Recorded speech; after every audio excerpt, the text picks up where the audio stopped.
Doctor की सलाह के सभी श्रोताओं को दीपक हटवार का नमस्कार। श्रोताओं, वैसे तो मनुष्य के जीवन के साथ बहुत सी व्याधियां जुड़ी हुई हैं, लेकिन इनमें सामान्य तौर पर जिस समस्या का सामना सबको करना पड़ता है वो है सर्दी, बुखार, जुकाम, खांसी। ये समस्या ऐसी समस्या है जो साल में कई बार हमसे जुड़ती हैं और इससे निदान के लिए हम अपना उपचार भी करवाते हैं। इन दिनों फ्लू की एक चर्चा चल रही है और ये फ्लू क्या है और किस तरह से हम इससे बच सकते हैं, किस तरह से इसका उपचार करवा सकते हैं, इस पर विस्तार से बातचीत के लिए हमने आमंत्रित किया है डॉक्टर देवी ज्योति दास जी को। डॉक्टर दास जी, इस कार्यक्रम में आपका बहुत बहुत स्वागत है। नमस्कार, धन्यवाद। सबसे पहले तो हम आपसे यही जानना चाहेंगे कि ये जो फ्लू शब्द है, इस शब्द का मतलब क्या है? जी, फ्लू हम लोग एक्चुअली हर टाइप की सर्दी खांसी को फ्लू बोलते हैं, लेकिन नॉर्मली फ्लू इन्फ्लुएंजा वायरस, ये एक तरह का वायरस होता है जो नाक के रास्ते हमारे श्वास के नली में जाके इन्फेक्शन पैदा करता है। तो इन्फ्लुएंजा वायरस को ही एक्चुअली फ्लू बोलना चाहिए, लेकिन चूंकि जो मौसमी सर्दी बुखार होता है वो सामान्यतः ज्यादातर ये इसी वायरस से होता है, इसीलिए ही हर मौसमी सर्दी खांसी को हम लोग फ्लू के नाम से जानते हैं। डॉक्टर मैडम, अगर हम ये कहें कि किसी व्यक्ति को सर्दी, खांसी और बुखार हो गया है, तो ये कहना ठीक रहेगा या फिर इसको फ्लू हो गया है ये कहना ठीक रहेगा, या दोनों में अंतर है?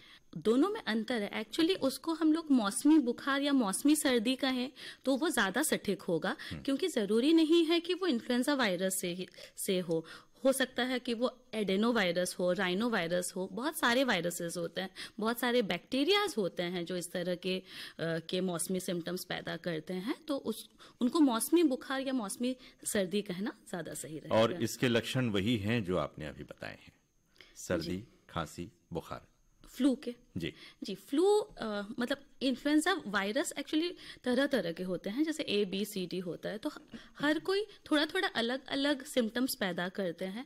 सामान्यतः हाँ, क्योंकि ये नाक के रास्ते जाते हैं तो सर्दी खांसी करते ही हैं, फिर बुखार करता है, खांसी करता है, लेकिन हाँ, इन्फ्लुएंजा वायरस लंग्स पे भी असर करके निमोनिया कर सकता है आपको। डॉक्टर दास, महिलाओं में कुछ विशेष तरह के लक्षण दिखाई देते हैं क्या फ्लू के? सामान्यतः ये जो सिम्टम्स होते हैं ये महिलाओं में भी पाए जाते हैं, लेकिन महिलाओं में ज्यादा कॉमनली हम लोग ये देखते हैं कि खांसते खांसते पेशाब ना रोक पाना, ये महिलाओं में बहुत ज्यादा कॉमनली होता है। तो इन्फ्लुएंजा वायरस के इन्फेक्शन से ये कंडीशन बहुत बार हम लोगों को देखने को मिलती हैं। इसके अलावा भारत में महिलाएं चूल्हे चौके पे बहुत समय व्यतीत करती हैं। जब आपको वायरस का इन्फेक्शन होता है तब आपको ज्यादा आराम करना चाहिए और धूल धुएं से बचना चाहिए।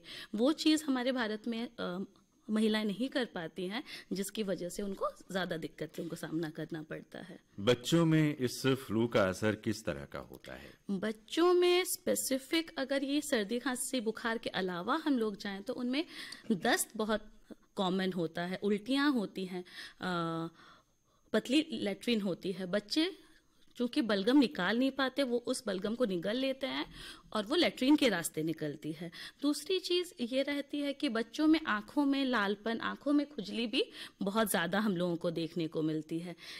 इसके अलावा उन लोगों में टॉन्सिल बढ़ा हुआ हम लोगों को देखने को मिलता है, जिसकी वजह से उन लोगों को खाना निगलने में बहुत ज्यादा तकलीफ होती है। डॉक्टर दास, जब एक आम व्यक्ति को सर्दी, खांसी और बुखार की तकलीफ हो तो क्या उसे तुरंत डॉक्टर को दिखा देना चाहिए, या फिर कुछ मेडिकल स्टोर से भी दवाइयां कुछ लोग ले लेते हैं और ठीक भी हो जाते हैं? क्या करना चाहिए? इसका निवारण जितनी जल्दी किया जाए उतना सही है। मेडिकल स्टोर से अपने से दवाई लेना मैं बिल्कुल भी सजेस्ट नहीं करूंगी। हाँ, आप क्योंकि मौसमी बुखार हर एक को साल में 2 बार हो ही जाता है, तो मैं ये नहीं बोलूंगी कि आज ही आपको सर्दी हुई बुखार हुआ तो कल आप डॉक्टर के पास जाइए। लेकिन ये कुछ सिम्टम्स हैं, जैसे आपका बुखार अगर 3 दिन से ज्यादा है, या आपको सांस लेने में तकलीफ शुरू हो गई है, या आप रात को बिल्कुल सो नहीं पा रहे हैं, बहुत ज्यादा खांसी हो रही है, छाती में दर्द होना शुरू हो गया, इन सब कंडीशन में आपको अर्जेंटली डॉक्टर के पास जाना चाहिए। और कभी भी अपने से दवाई खरीद के नहीं खानी चाहिए, भले ही घरेलू उपचार आप कर सकते हैं। ये घरेलू उपचार का आपने जिक्र किया है, तो अगर किसी व्यक्ति को सर्दी हो गई है, खांसी हो गई है और मान लीजिए इसके बाद बुखार का भी उसे असर दिखाई देता है, तो घरेलू उपचार में क्या किया जा सकता है? बुखार के लिए तो पैरासिटामोल नाम की जो गोली होती है वो आप ले सकते हैं। बाकी घरेलू उपचार में नाक आपकी बंद है, सर्दी है, तो आप स्टीम ले सकते हैं, भाप ले सकते हैं, उसमें कुछ भी डालना नहीं है आपको। इसके अलावा गले में खराश है, खांसी है, तो दिन में 3 से 4 बार आप गार्गल करिए, गरारा करिए नमक पानी का, ये बहुत हेल्प करता है। इसके अलावा अदरक हो गया, लौंग हो गया, इस तरह की चीजें आप चूस सकते हैं। अगर आपको मनाही नहीं है तो पानी ज्यादा से ज्यादा पिए, 4 लीटर पानी आपको एनी वायरल इन्फेक्शन में पीना चाहिए, अगर आपको अलाउड है तो। जब सर्दी, खांसी और बुखार हो जाता है तब बहुत से लोग चिकित्सक के पास जाते हैं, डॉक्टर दवा देते हैं और ठीक हो जाते हैं, लेकिन कई बार ये कोई गंभीर रूप भी ले लेता है। तो ये गंभीर रूप क्या होता है? जी, नॉर्मली अगर मौसमी बुखार या फ्लू आपको सर्दी खांसी बुखार होके 3 से 5 दिन में छूट जा रहा है तब ठीक है, लेकिन कई बार ये फेफड़ों पे भी असर करता है, निमोनिया करता है, उसके बाद आपका ऑक्सीजन लेवल कम हो सकता है, उसके बाद मतलब हो सकता है कि आपको भर्ती करने की ज़रूरत पड़े। ये चीज़ ना हो इसलिए हम लोग हमेशा हिदायत देते हैं कि अगर आपका सर्दी बुखार 3 दिन में नहीं ठीक हो रहा है तो आप डॉक्टर को दिखाएं ताकि वो जल्द से जल्द इसका निवारण कर पाए। निमोनिया जब किसी व्यक्ति को हो जाता है तो उस व्यक्ति को कैसे पता चलेगा कि उसको निमोनिया हो गया है? जी, अगर छोटा निमोनिया है तो उसमें सिर्फ बुखार, छाती में दर्द और खांसी हो सकती है। बलगम ज्यादा आ सकता है, अगर उसमें सेकेंडरी बैक्टीरिया का इन्फेक्शन हो गया तो बलगम पीला या हरा आ सकता है। इसके बाद अगर निमोनिया बढ़ता गया तो हो सकता है कि आपको सांस लेने में भी तकलीफ हो, लेकिन अगर निमोनिया से सांस लेने में तकलीफ हो रही है मतलब वो सीवियर स्टेज पे जा चुका है, उस स्टेज पे आपको इमीडिएटली एडमिट होना पड़ेगा। जी। प्रेगनेंसी के दौरान महिलाओं के लिए फ्लू से बचाव के क्या तरीके हो सकते हैं? जी, ये बहुत ही इम्पोर्टेंट सवाल है, क्योंकि प्रेगनेंसी के दौरान ऐसे भी महिलाओं की इम्यूनिटी थोड़ी कम हो जाती है। इसके अलावा बहुत सारी इम्पोर्टेंट दवाइयाँ होती हैं जो हम नहीं दे सकते प्रेगनेंसी में, क्योंकि उसका असर बच्चे पे रहेगा। तो इसलिए प्रेगनेंसी के दौरान बचाव ही सबसे सही तरीका है। इसीलिए शायद हमारे बड़े बुजुर्ग प्रेगनेंसी के दौरान महिलाओं को घर से ज़्यादा बाहर ना निकलने की हिदायत देते हैं। मैं ये तो नहीं कहूँगी कि आप बिल्कुल काम पे ना जाएं या बाहर ना निकलें, लेकिन हाँ, जब भी निकलें मास्क लगा के निकलें। भीड़ भाड़ वाली जगह पे अगर एसेंशियल नहीं है, ज़रूरी नहीं है, तो बिल्कुल ना निकलें। डॉक्टर देवी ज्योति दास जी, आज आप फ्लू पर हमारे श्रोताओं को बहुत अच्छी जानकारी दे रहे हैं और आगे हम इस पर आपसे और बातचीत करेंगे। उससे पहले मन कर रहा है कि आपकी पसंद का एक फिल्मी गीत सुना जाए। कौन सा गीत सुनवाना चाहेंगे आप? मैं नॉर्मली पुराने गीत सुनती हूँ, तो रफी साहब का आने से उसके आए बाहर, ये मेरा है। डॉक्टर देवी ज्योति दास जी जो हमें फ्लू के बारे में बताने जा रही हैं। डॉक्टर दास, एक शब्द फ्लू के साथ और सुना जाता है और वो है स्वाइन फ्लू। तो ये स्वाइन फ्लू क्या है, इसके बारे में आप बताइए। जी, स्वाइन मतलब होता है पिग या सुअर। तो वो फ्लू का वायरस, इन्फ्लुएंजा वायरस, जैसे इन्फ्लुएंजा वायरस ABCD 4 तरह का होता है, उनमें से इन्फ्लुएंजा A वायरस जो है वो कॉमनली फ्लू करता है और उसी का एक सब टाइप है स्वाइन फ्लू, जो कि सामान्यतः सुअर में पाया जाता है और वो कभी कभी हम लोगों में, मनुष्य में आके भी इन्फेक्शन करता है। पहला अगर हम लोग माने तो 2009 में H1N1 वायरस काफ़ी फेमस हुआ था, क्योंकि 2009 में उसने पैंडेमिक किया था सब और स्वाइन फ्लू का, और उसमें काफ़ी लोगों की जान भी गई थी क्योंकि काफ़ी लोगों को निमोनिया हुआ था। तो ये स्वाइन फ्लू एक तरह का इन्फ्लुएंजा A का वायरस का सब टाइप है जो कि मनुष्य में कभी कभी इन्फेक्शन करता है। इन दिनों एक फ्लू के वायरस के बारे में काफी चर्चा है, आप बताएंगे वो क्या है? जी, जैसा कि इसके पहले मैंने कहा कि पहला स्वाइन फ्लू वायरस जो मनुष्य में आया था वो था H1N1। उसके बाद जो वायरस का सब टाइप आया है वो है H3N2, और वो अभी भी काफ़ी चर्चा में है, क्योंकि अभी अभी सेंटर ने एडवाइजरी भी इसके लिए जारी की है। लेकिन ये कोई नया वायरस नहीं है, 2010 से हम लोग इसको जानते हैं, 2012 से ये मनुष्य में पाया जाता है, और जब भी मौसम बदलता है तो ये सीजनल सिम्टम्स करता है। लेकिन हाल फिलहाल में काफ़ी लोगों को ये असर कर रहा है, और उनमें से कुछ लोगों को एडमिट करने की भी ज़रूरत पड़ रही है। ये जो H3N2 वायरस है, ये हमारे लिए कितना घातक हो सकता है, या फिर सामान्य सर्दी बुखार और खांसी इसके साथ आती है और ठीक हो जाती है, क्या बताना चाहिए? सामान्यतः ये सर्दी खांसी बुखार करके ही ठीक हो जाएगा, लेकिन हाँ, नॉर्मल सीजनल इन्फ्लुएंजा ए से थोड़ा सी ज़्यादा मात्रा में ये लोगों के लंग्स को अफेक्ट करता है, जिसके लिए निमोनिया होने का चांस ज़्यादा रहता है, इसलिए हॉस्पिटल में एडमिट होने का चांस ज़्यादा है। नॉर्मली हार्डली 7 से 10% लोगों में ऑक्सीजन की ज़रूरत पड़ती है, और 2 से 3% ही लोग ऐसे हैं जिनको आईसीयू की नौबत आती है। महिलाओं में, और जो कोई जिस तरफ की इम्यूनिटी उनकी कम है, सपोज HIV या एड्स है, या हो सकता है शुगर है, हो सकता है किडनी की बीमारी है, कैंसर से पीड़ित हैं, इन सब, या अलग से कोई हार्ट की बीमारी है या कोई पेट की बीमारी है, इन लोगों में थोड़ा सा चांस इसके सीवियर होने का ज़्यादा है। आमतौर पर सर्दी खांसी या बुखार होने पर उसके कुछ दिनों तक बने रहने पर बहुत सी जांच की भी जरूरत कई बार आ पड़ती है, तो ऐसे में किस किस तरह की जांच इसमें होती है? जी, अगर आपको सर्दी बुखार 3 से 5 दिन का ही है तो आपको कोई भी टेस्ट की ज़रूरत नहीं है, और आपको H3N2 है या नहीं, इन्फ्लुएंजा है या नहीं, ये भी तभी जांच के लिए लिया जाएगा अगर आपको भर्ती करने की नौबत पड़े। जैसा हम लोगों ने कोविड में देखा था कि स्वैब टेस्ट होता था, नाक में और गले में डाल के टेस्ट होता है, इन्फ्लुएंजा का टेस्ट भी सेम होता है, और उसी से ही पता चलेगा कि आपको कौन से टाइप का वायरस का इन्फेक्शन है।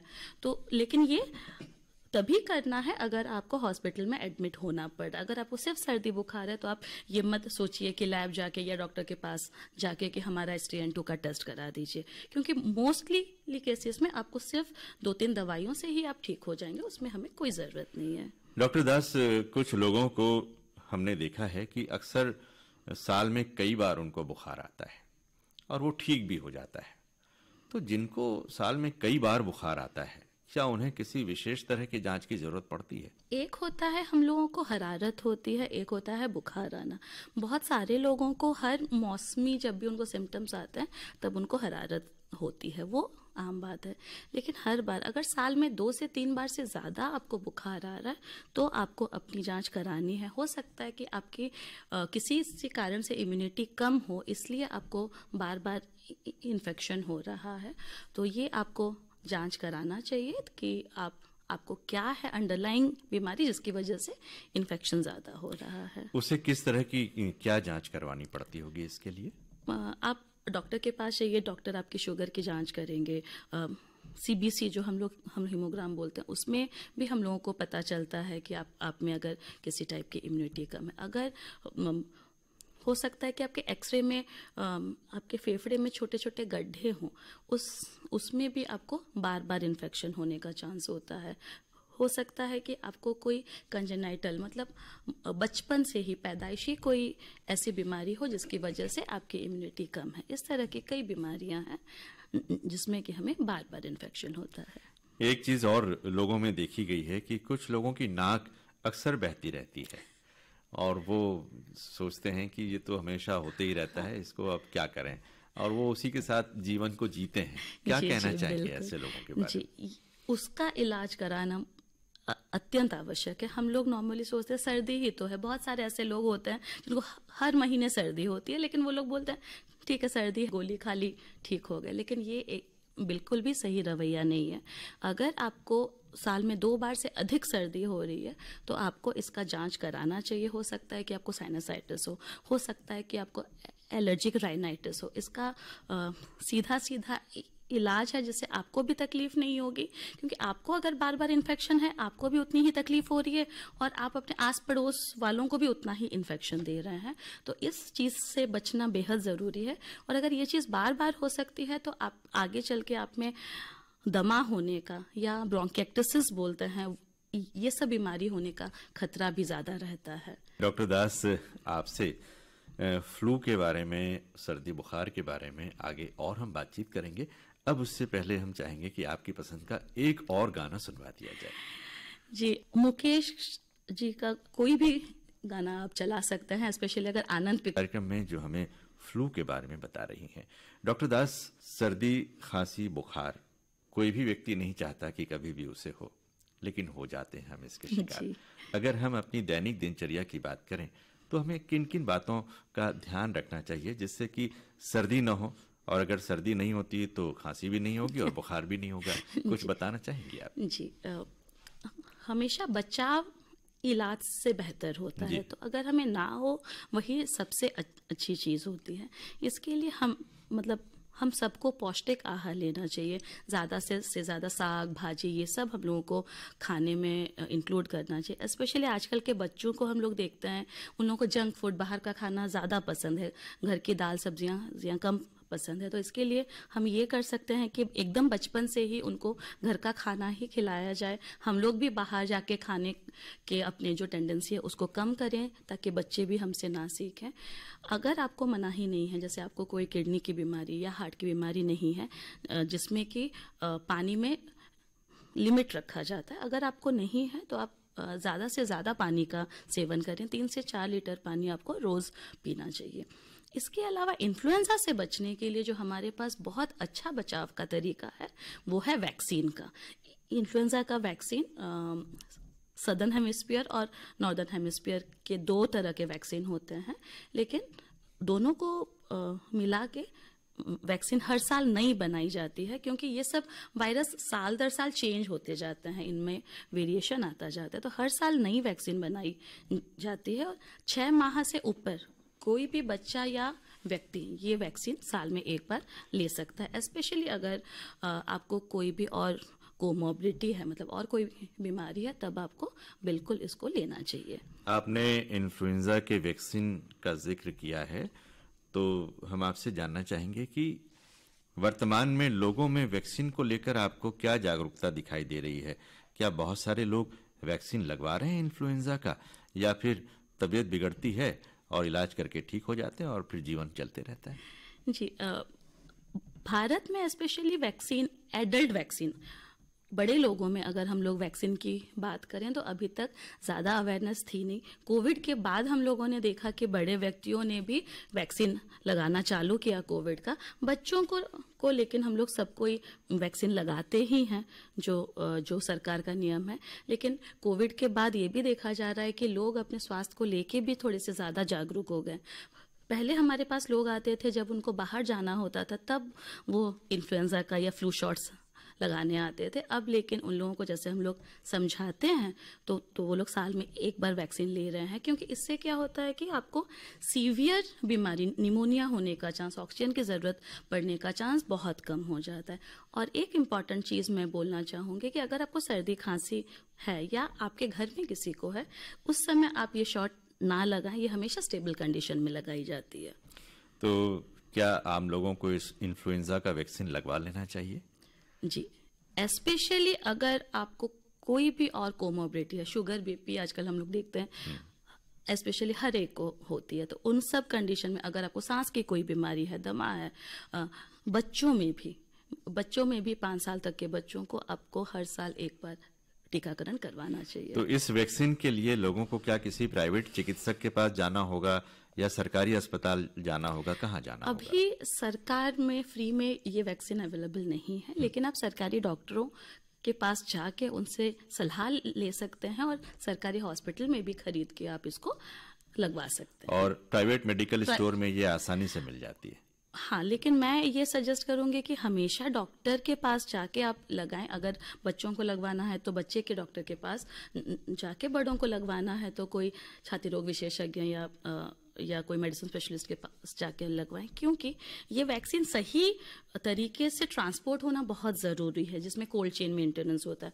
अगर बाई चांस कभी नहीं है तो उसका असर नहीं होगा। और एक हर साल नई वैक्सीन आती है, क्योंकि उस वायरस में वेरिएशन है। तो आपको ये जानना बेहद ज़रूरी है कि आपको लेटेस्ट वायरस का ही वैक्सीन लगे। अगर मैं आज H3N2 फैला हुआ है, अगर मैं पुराना कोई लगाऊंगी तो कोई असर ही नहीं है, कोई फायदा ही नहीं है। तो इसलिए हमेशा डॉक्टर की सलाह पर लगाएं। इम्यूनिटी का हमारे शरीर से बहुत गहरा संबंध है और हर तरह की बीमारी से बचाने के लिए हमारी इम्यूनिटी, रोग प्रतिरोधक क्षमता बहुत महत्वपूर्ण होती है। तो इस रोग प्रतिरोधक क्षमता को हमेशा बनाए रखने के लिए आप क्या बताना चाहेंगी?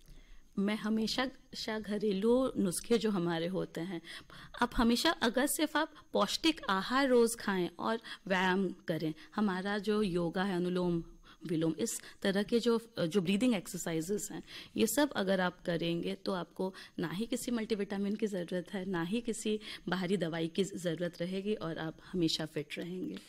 डॉक्टर देवी ज्योति दास जी, अंत में फ्लू से संबंधित कोई ऐसी महत्वपूर्ण बात जो छूट गई हो हमारे श्रोताओं को आप बताना चाहेंगे? जी, फ्लू से बचाव का जैसे हम लोगों ने जिक्र किया वैक्सीन का, इसके अलावा खान पान का, इसके अलावा जो कोविड के टाइम पे 3 हमारे पास असरदार वज्र थे, वो थे मास्क पहनना, भीड़ भाड़ वाली जगह पे ना जाना और बार बार हाथ को धोते रहना। ये अभी भी इन्फ्लुएंजा के दौर पे, H3N2 के टाइम पे भी ये उतने ही कारगर सिद्ध होंगे। तो प्लीज इन सब नियमों का पालन करें।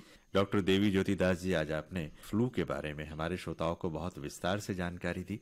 हम आशा करते हैं कि बचाव के विभिन्न तरीकों को अपनाकर हम हमेशा सुरक्षित रहेंगे, स्वस्थ रहेंगे। इस बातचीत के लिए आपको बहुत बहुत धन्यवाद और इसी के साथ डॉक्टर की सलाह का ये अंक समाप्त होता है। नमस्कार।